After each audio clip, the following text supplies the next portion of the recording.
realizing one of the nicest cities probably in India, certainly better than most of the cities, and I know almost all the cities in India, and it's probably one of the nicest places to visit. I should begin by giving a genuine warning. That is, a grand welcome, like the one which I call, is usually followed by a great countdown. Because the person who gives the lecture is usually much less erudite and interesting and so on than what the introductions of this kind make it out to be. So I have warned you before, don't be disappointed now. It's better to be disappointed now, and then maybe you can have a little bit of improvement later. Now, so far as my topic is concerned, as you heard, I am by profession or by training an economist. Among many things I have learned and studied development economics, naturally being from India and living in India most of the time. It has been one of my areas of work, and ecology is something which I have increasingly got interested in from an angle which you will very soon see why I am saying it is ecology. And it's a bit different from what ecologists or conservationists and so on, various groups of people talk about. Now, if I begin from a sort of economic metaphor, a kind of grand economic idea of one of the grand economists of the 20th century, Joseph Schumpeter, who was an Austrian and then went to Harvard and so on.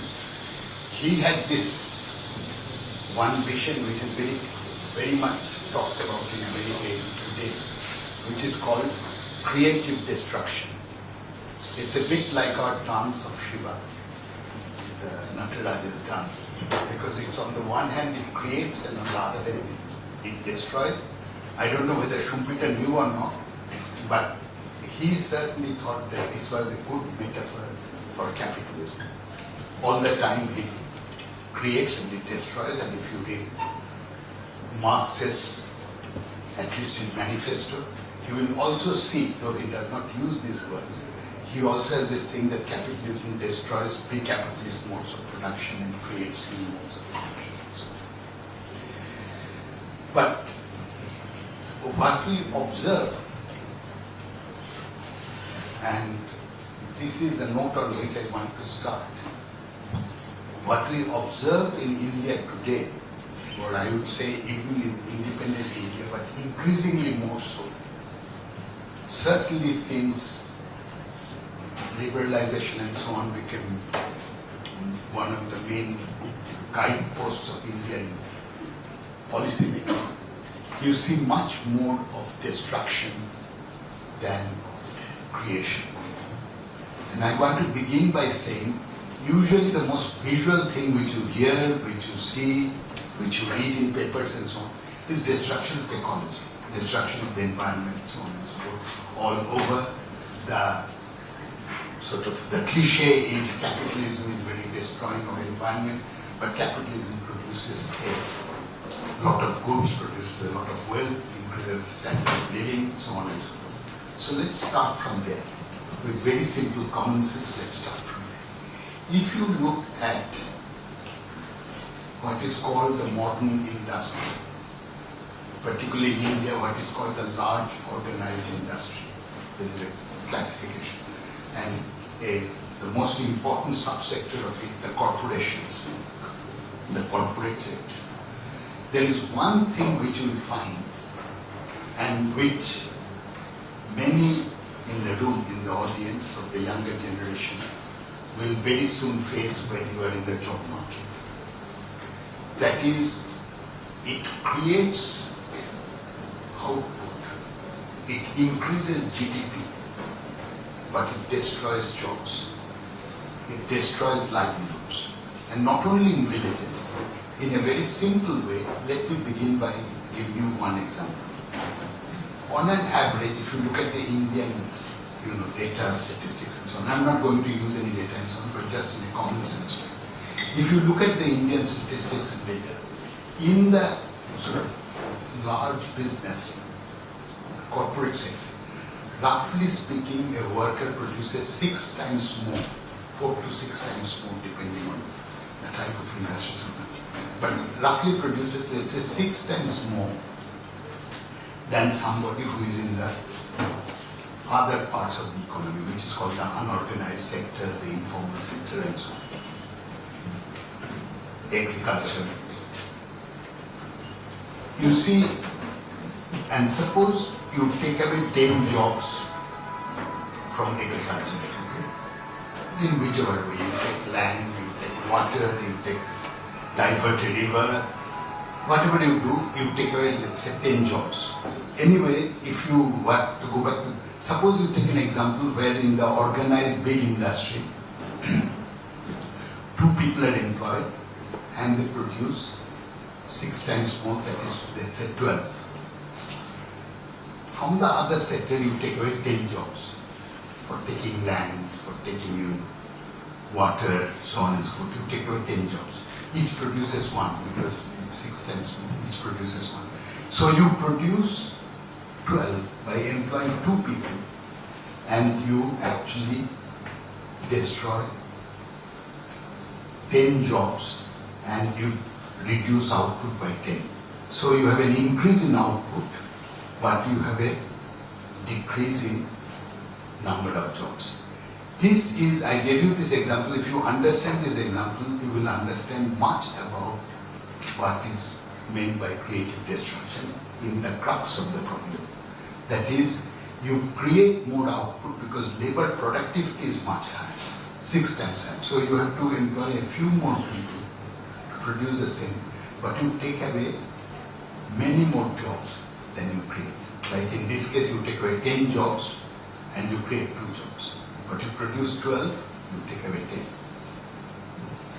10. Now, this idea that you have output expansion but contraction in terms of livelihood is not simply a special hobby horse, or is not something which is special in India. If you think of the period when the market economy in India was given much more importance and the free play, you will find the 2 countries, until very recently, until the last 4 or 5 years, the 2 countries in the world which grew much faster were China and India. China grew at about 3 times the world average, close to 10-11%. India grew more than 2 times the world average, which is somewhere between 7 and 8%. So the average world growth, according to the United Nations and so on, it was around 3%. So you had more than 2 times growth in India, more than 3 times growth in China for a period of something like 20 to 25 years. Growth in output. If you look at the statistics, and if you look at the statistics carefully, official statistics both of India and of China, you'll find something which is equally surprising. Output in India, forget about China, output in India and also in China grew up so much faster. But if you look at regular jobs, jobs where you get a regular salary and you work for 8-10 hours, whatever it is, you have a regular job contract. Regular jobs in the organized sector, regular jobs grew by 1% in India, less than 1% in India, and slightly over 1%, probably around 1% in China. To be more exactly, in India it was 0.9, in China it was 1.1.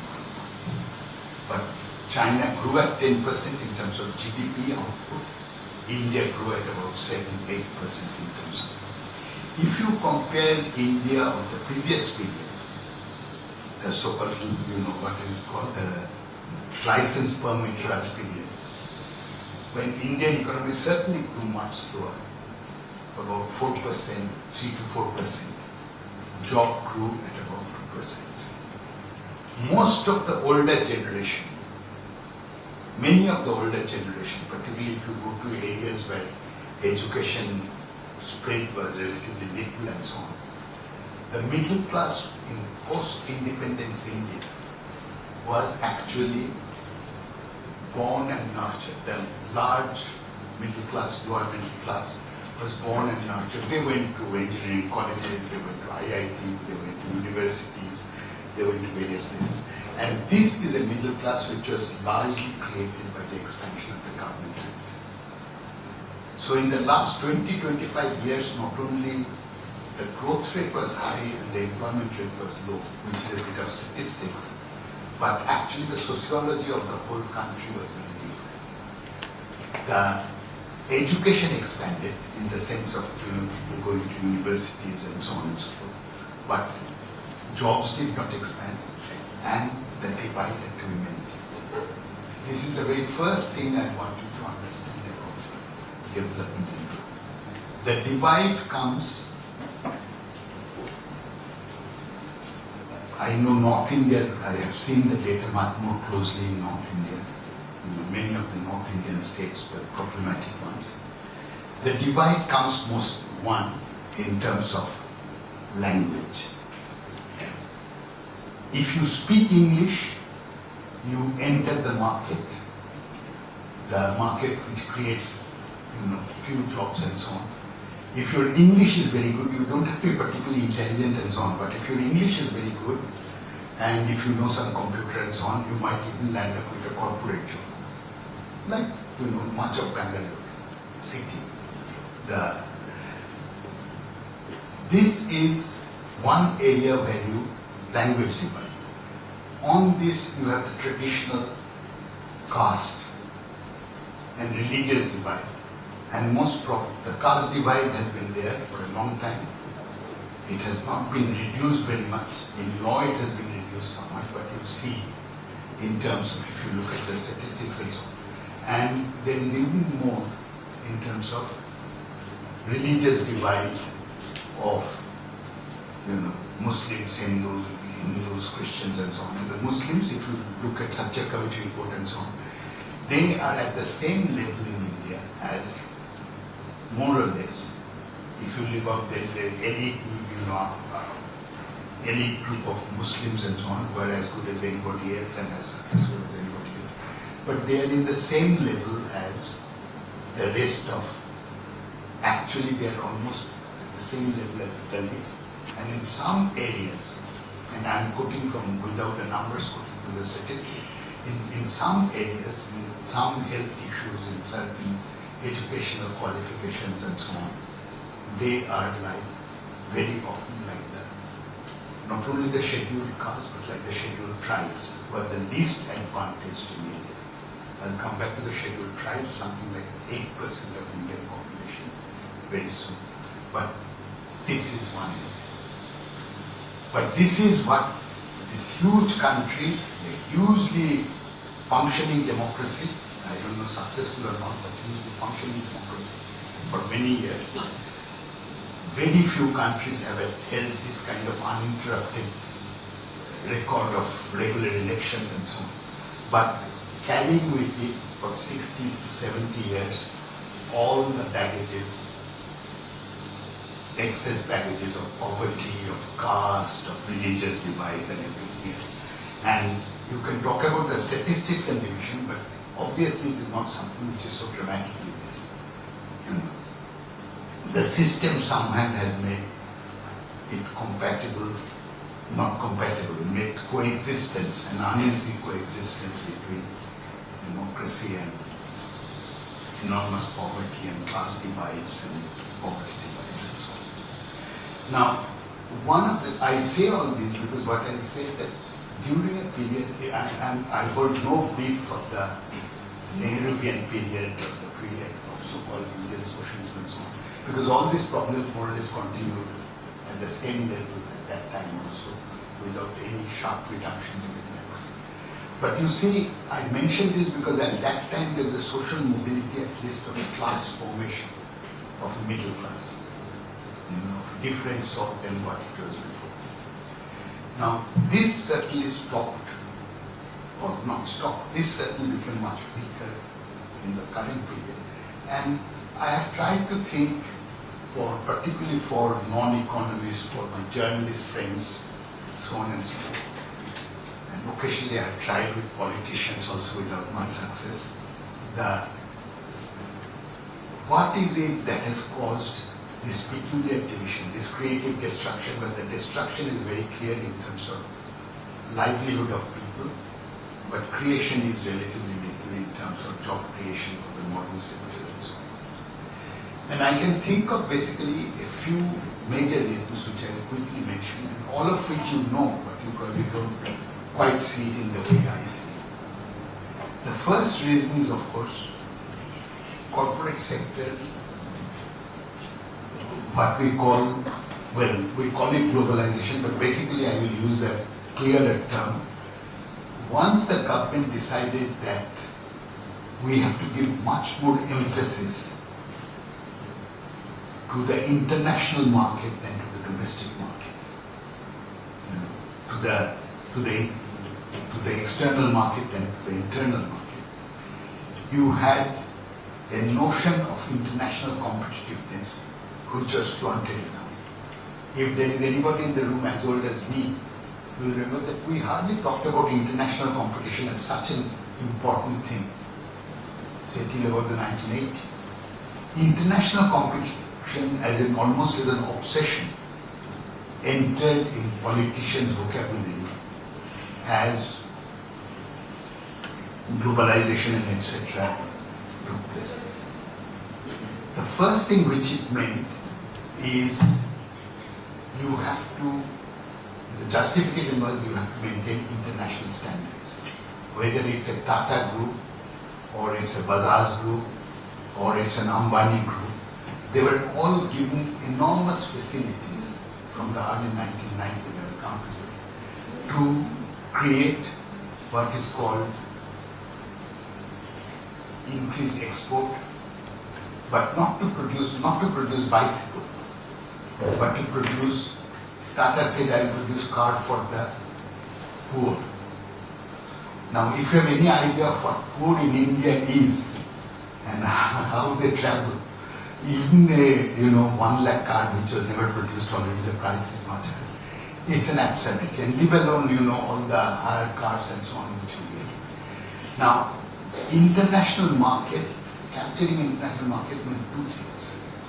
One, it meant standardization and mechanization for that reason, so that you could also discipline labor much more easily through standardization. You go to the Maruti factory and the trouble which is right now going around in Delhi, about 60 kilometers, not even there, from Delhi, and you will see it for yourself. There is a kind of trouble which comes not for wages, but because the kind of way in which you are able to control labor. I don't have time to go into this. This is called control of the labor processes in old-fashioned Marxism. But you control the whole manufacturing process and you control labor exactly like you control a nut bolt or something like that. 2 minutes to go to the toilet, once you get 5 minutes, you get 10 minutes. I'm not exaggerating. You get 10 minutes for lunch, so on and so forth. It is measured out in a little spoon how much time you will get for each and particular activity to do a 12-hour shift. And this is what mostly corporate standardization, in the extreme case, corporate standardization in cars like Maruti and so on, has ended up with. And this is what has led to so much of labor unrest. But it's, the government is with the management, so it's not difficult to get this. But this, for example, for the Tatas, it meant in a period of something like 20 years, in the beginning of this century, Tatas increased their output 5 times, reduced their employment, Tata Steel, half. This is not my statistics, London Financial Times statistics, about investing in India and so on. That is output, labor output per worker increased 10 times. So where do Tatas create employment? They have to cut down jobs. This is the first reason. At the same time, the people who work at first much more, they would know English, they would know a little bit about automation principles, so on and so forth. But if you are from a village, if you have come, if you have got a university degree, somehow you would not get a job.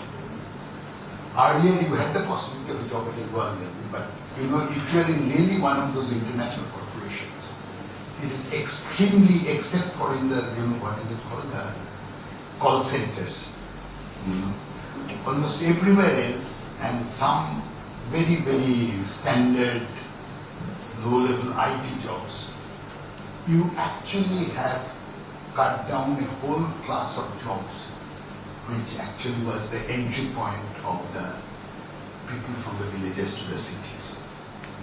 As a matter of fact, there is a very good study which says that as you go away, I mean, I'm not going to go and say the exact thing, but as you go away from a big city to a small town with exactly the same qualification, you know, your job, only because of your region, say you stay in a very small town, the possibility of your getting a job of the same salary, the probability goes to half and less than half. That is, you can have exactly, but if you are in Udupi, take it, it's closer to my thing, is one of the places, with exactly the same kind of, and it's much less in the south, by the way. If you are in Udupi, you would not have the same possibility of getting a job as you would have with the same educational and other qualifications as you would have if you are in Bangalore, because of your locational disadvantage and so on and so forth. Now, this is globalization and international market has meant for in terms of creation of jobs, regular jobs, and what the ILO calls decent jobs, old-fashioned jobs where you get a salary, you get a pension, so on and so forth. These things are virtually a rare entity now. The second reason why employment has increased so little is, of course, government has decided to privatize. Whether it is education, primary education, primary health, social services, if you look at statistics, poorest people, the very, very poor in India, whom we call under the poverty line, you know, after food, on what do they spend most of their money? And how do they get into indebtedness? And how did many of the farmers commit suicide? And these are not storytelling, these are actually statistical facts. Most of them get into heavy debt. Okay. And the poorer you are, the reason you get into debt is because of health reasons. One bad illness, one TB or one cancer or something else which will require, you cannot leave your child or your husband or wife or whatever it is without. So you get into debt, you sell your land and finish. This is the second largest item outside day-to-day survival in terms of food and clothing, which poor people get, which is called in budget studies and so on. Now, this is something which is new in India. New meaning it is not more than 30, 35 years old. People used to have it less, but at the same time, at that time, they did not have these high-class hospitals. They had better government, you know, people went to, even middle-class people went to government hospitals and so on. But privatization of health has basically meant that even as a poor person in a desperate situation, once you at least show to the doctor, a good doctor, and a good doctor is a private doctor, which is your 3 months, your 3 months income. And this is the story which so many people say, and this is also the story, a little bit less, but this is also the story of much of farmers' suicide, of the poorer farmers who actually first sold their land for irrigation facilities and so on and so on. And later there was an illness. The two combined, they decided it's better to go from this world rather than trying to deal with it. Anyway, this lack of social security is the second reason why you have this problem of poverty. what has happened and white people, inequality and so on. The third reason, which is really the reason on which I want to talk today, is one is, as I said, one is jobs are not created, mechanization, standardization and so on. The second reason, as I said, is basic, what is called the safety net. The social welfare programs have been pruned, have been handed over to privatization, and it has affected not most of the people in this room so much, but it has affected much more the poorest 40-50% of the population in this country. Because they have nowhere to go. Their children cannot go to a private school, as simple as that. And they cannot go to a private doctor for more than once or twice. And these are the people who have been cut out from health service, from education. From housing, they were always cut out.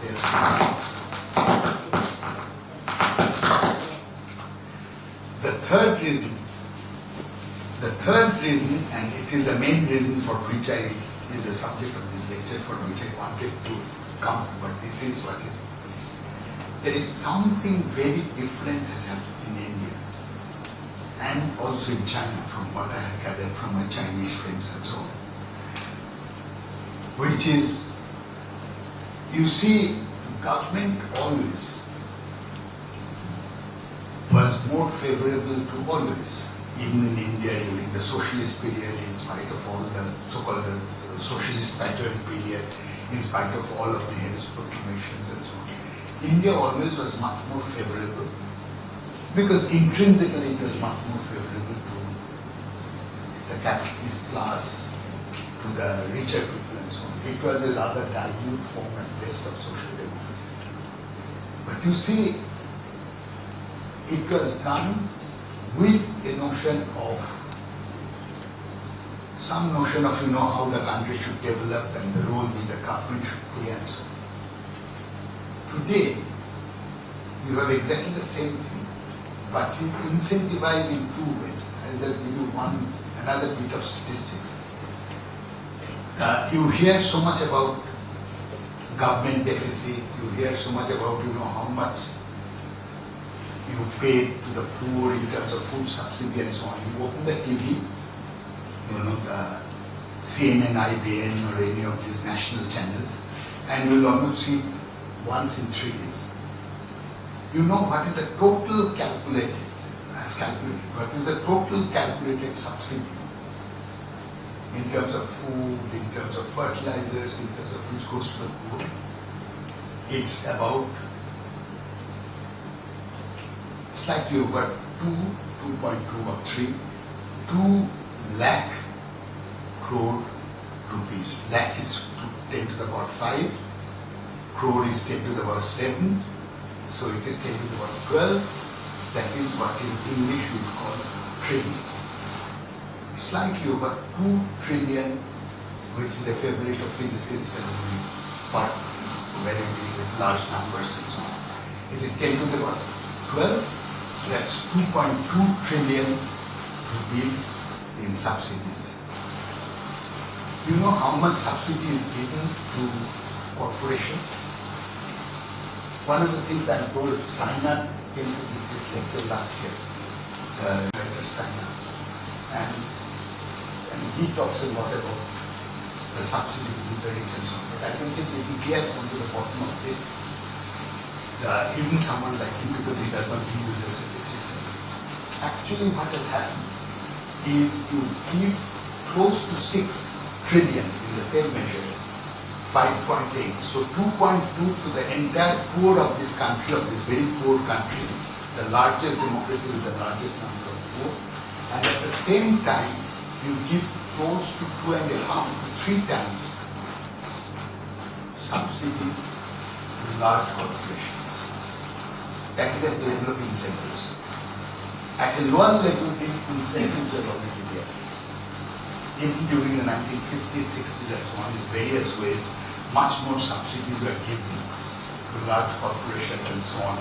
I mean, even Gandhi, Mohandas Karamchand Gandhi, one of his biggest financiers was British, as you know. And in many ways, this is a continuous history of both of Indian nationalist movement and along with this, the things which were. But at the same time, something which has dramatically changed is not the subsidy, the tax concessions, the tax breaks and so on, which is given to the rich corporations and so on. But it is the incentive which you give to them in the name of improving the private, the jargon. You probably, if some of you see the TV, you will see it all the time, the so-called economic pundits who appear regularly on the TV talking about it. The investment climate. You talk to anybody who is favorable to the corporate sector, from a government servant like Montek Singh to somebody who is not, and just one or two names like, Gurucharan Das or somebody else who regularly appear. And one of the first things you would have, you don't have to go to the room, you don't have to, you just keep the TV open and you keep it open for an economics discussion for about half an hour. The word which will appear is we have to improve the investment climate of this country. Ratan Tata says it, Manmohan Singh says it, Gurcharan Das says it, and we name each and every person of the Planning Commission, members of the Planning Commission, they will say the main problem of the country is bad investment climate. At one time it used to be said because our infrastructure is bad, because our various things are bad, because we live in such a good country, investment climate cannot be very good. But the government, particularly since Manmohan Singh became the finance minister, found a way. It's not a very new way, but it's a different way than what is very often done. That is, you try to improve the investment climate for private sector. And this is the most important point. Investment climate for the private sector. By giving cheap and throwaway prices in various ways, you give away the natural resources of the country. You see, you give them land, you give them water, you give them coastline, you give them mountains. I'm not joking, I will give you examples of each and every one of them. You give them forests. And of course you give them all the common land. The common land in India, the common grazing land in villages and so on, became 1/4 of what they are in the last 20 years. I mean, you talk of ecological disaster, the ecological disaster is much more than a forest in terms of the common land on which poor people used to graze their cattle. In the poorest regions, like in Orissa and so on, Kandhamar and so on, some of the poorest regions in the world, which I have seen myself, people used to actually collect what is called minor forest products. And this is where they were, they would collect the fruits, they would collect the roots, they would collect from bamboos, somebody would go and sell it in the local village market. This was the easiest and was the first thing which was privatized, and then of course it came to one after another, all kinds of land, all kinds of rivers, all kinds of mountains, all kinds of this. And one of the worst victims of this has been, or victims of one of the forefront of this has been Chhattisgarh state, one of the extremely rich state, which is almost giving everything. I have seen a river which has been given, saying that this is what does SL. Because they will start, and otherwise they will not start the factory, steel factory here. Now, this improving the investment climate by incentivizing the large corporations, by giving them cheap natural resources, is really the beginning of a war in more than one sense. Because what it has done is, on the one hand, it has put the corporations increasingly in a more important position, to which I'll come.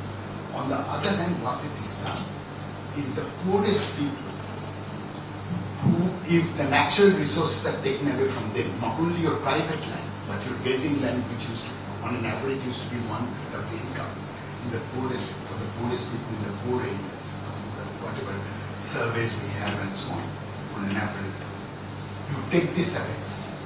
So actually you take away in a literal sense their right to live.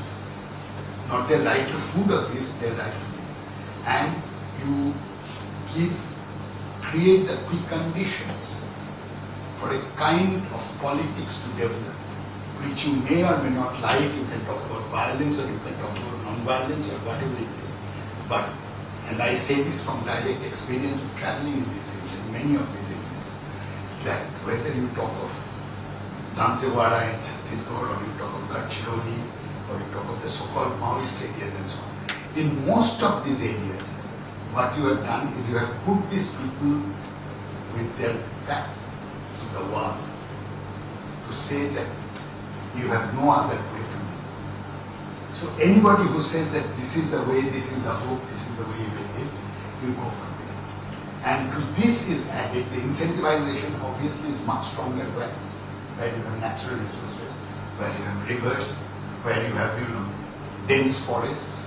These are the areas typically also for, I would not go into geological reason, I have read anything, but this is where ecology mixes with geology in a certain way of the, because for example, in many of these areas, for example in Odisha, which you studied, you would have bauxite, and bauxite is a sponge-like property. You ask a geologist and you can see. So you have otherwise arid land, but suddenly a green sprouting in between. Now the Adivasis, the original inhabitants of India, decided chose these areas to live. Like the Indravati river, where you have all this Maoist. On one side is the state, on the other side are the Maoist. Last time even when I went, you could not cross without the fear of getting shot. This within India as a citizen of the country. From either side you get shot. Now these are the areas where you have actually the most resource-rich areas of the country also. What in American jargon is called, for a completely different reason, they don't believe corporations exist. At least in economics departments of large American universities, I've taught in one or two. They simply believe that it's all individuals, corporations which exist and so on. But if you believe corporations exist, then in all these areas you will find that basically the resources are very largely given over to corporations in the name of development. And this is what actually I think is a danger. I think it was Manmohan Singh in another context, Operation Green Hunt, which was started by Chidambar, for this area. You see, Manmohan Singh had said that this is the greatest internal threat to Indian security. It is both. It is certainly a threat to security in the standard sense of the term of law and order as practiced by the government. It is also the greatest threat, which he did not say, to the corporations if they cannot do it. Because if you cannot do it, you will not have the corporation exist. Now here comes the cooperation and the conflict. And I will come. This is how the cooperation and the conflict works itself out, not in nature, but in the Indian democracy itself. How it works out is, you see it occasionally, you see it in lots of scams, this, that and so on, but it's actually quite different. And not quite different, but the root is quite different. You give the things to you give the natural resources to the corporations, very cheap. They return the favor in terms of giving funds. Not necessarily a big part as a bribe, but certainly a very big part as a party fund. So you have two things happening at the same time. Government acquires land under the Land Acquisition Act and so on, which is now being revised in the Parliament. And going to be made much stronger. So you take it and you return it by saying that, well, here is your, I want you to stay in power, and all parties fall into this. I'm afraid the color does not make a difference. I mean, 10 years ago, 15 years ago, when I started looking at the statistics and started collecting the statistics, I thought there is a difference. There is a, if we come closer home to this step, there is a difference between the Reddy brothers supporting a particular kind of, political operation, and there would be another party which would not have anything like that. It is simply not there. It is simply not there. It is somebody here in the name of BJP, somebody there in the name of Congress, somebody else in the name of CPM. It is really this thing which has taken over. So you have the political parties which are beneficiaries, individual politicians, if they show a great deal of private enterprise, which is the main slogan of the age, then they will get a large private cut to become millionaires and so on. But even the party fund, and this does much more than individual corruption. And this is what, particularly for the young people, I want you to understand. That individual corruption is bad, you might dislike it, you all should say that this is something which is not. But it does something much more vicious. What it does, it corrupts a system of representation, almost probably beyond repair today. Because what it does in the process is you cannot fight elections. The average was worked out by a group of people who used to be professors in the Management Institute, Indian Institute in Mangalore, in Kakkilaya, so a group together, Democracy Watch Group, that the average works out to about, this is some years ago, to about 10 crores of people. Now, to only enter on an average, for a major party to fight an election, it works out to about at least a couple of them, that is 20 crores. Now, who can fight an election? Just because for the ticket you have to pay 20 crores. You yourself have to be a crore-pati, right? You yourself have to have a couple of crores at least to do that. And not many Indians would have that. But the second thing which you do is, in the process, because you give this land cheap and so on, and now the whole statistics and all that you read in newspapers and so on, you need to fit in.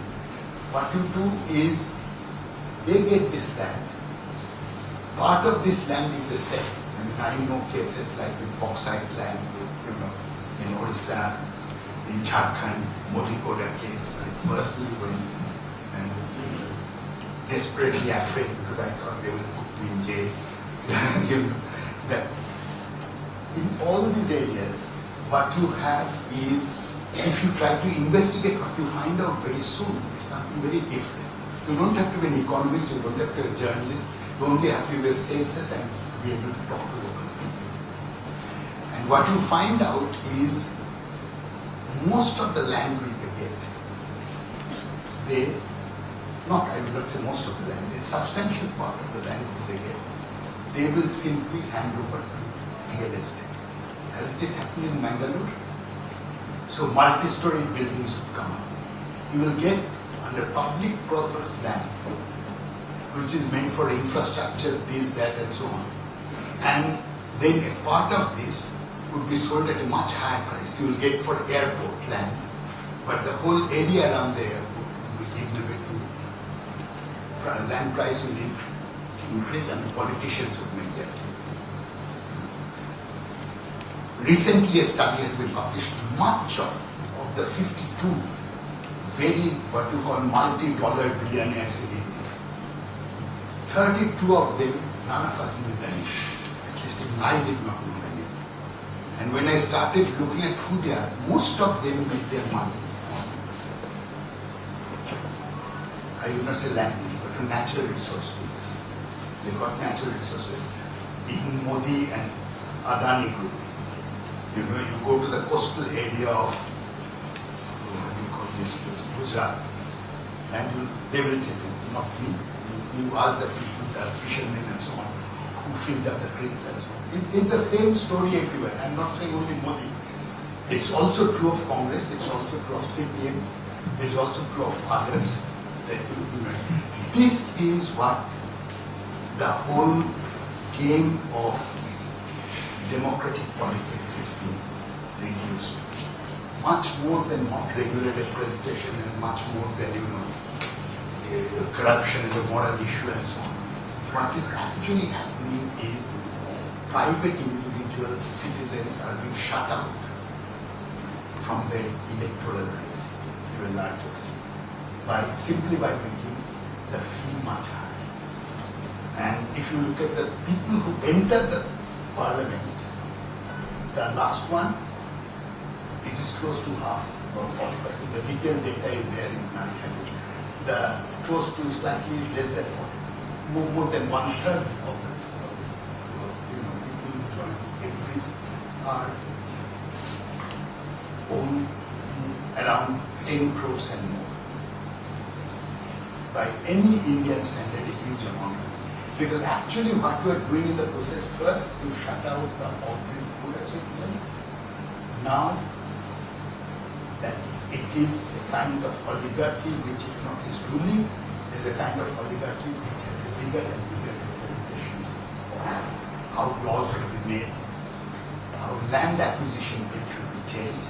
And if you, after this lecture, you listen to the TV and will see almost everyone saying that the land acquisition bill must be made much more friendly to business. Nobody would say it will be made much more friendly to corporations. Because unless we have the raw material, there will not be development. And this is a development which cannot work.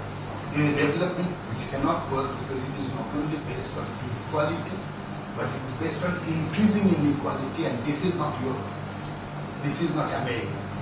Here, inequality at the lowest level basically means you either starve or you fight not to give your land up. Which has already started happening in a big part, and these areas are not so crowded. This is not nice.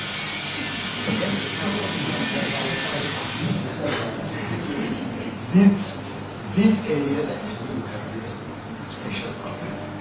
I will end by saying just one sentence and then I respond. You see there are two ideologies which are ruling very large. One is democracy does not work very well, so let us give it to the market.